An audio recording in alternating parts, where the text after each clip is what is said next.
Quando noi partigiani si andò in combattimento, non si andò mia perché ci faceva fare la guerra, noi si andò perché la finisse prima.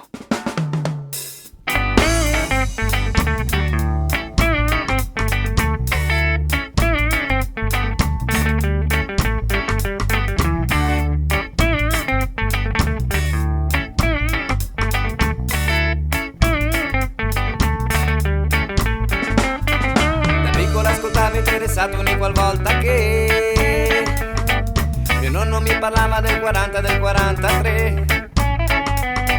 Seduto nella sera dalla faccia si capiva che ancora in lui bruciava, ancora lo sentiva, quel retrogusto forte di lotta ancora viva.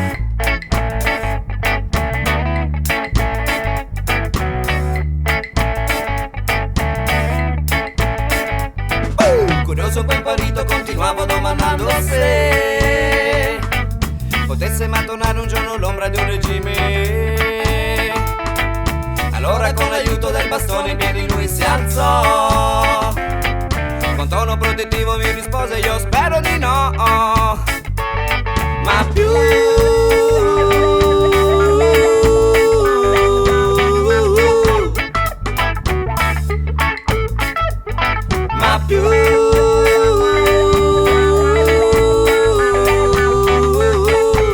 più vado avanti più mi accorgo che ma più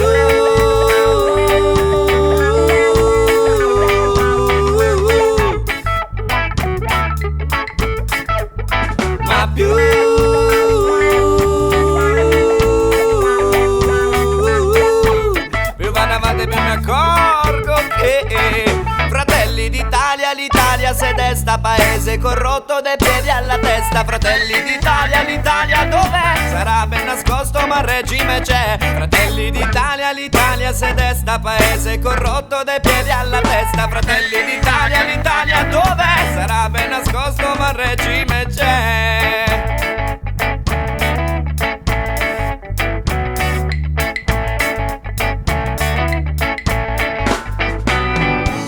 Perché non una carta, la Costituzione, ce l'hanno scritta uomini che avevano 20 anni di galera di fascismo si propone, quando gli hanno preso per sfida e sono stati attenti che questo tornasse in più.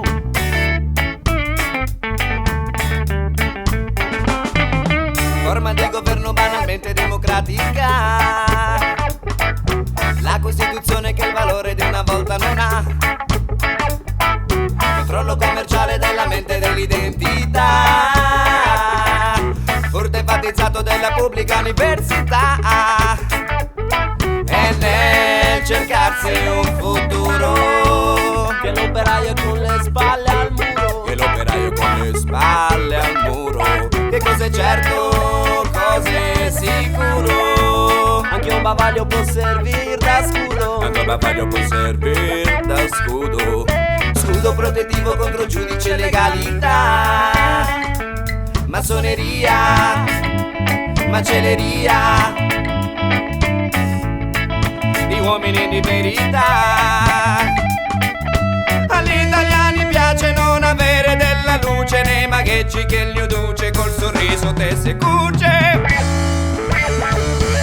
Dimenticano forse chi gli ha reso poi la voce, non il Papa con la croce e le tante armate forze, ma chi da partigiano con fucile e cuore in mano ha varcato prati e monti inseguendo libertà. Ma chi da partigiano con fucile e cuore in mano ha varcato prati e monti inseguendo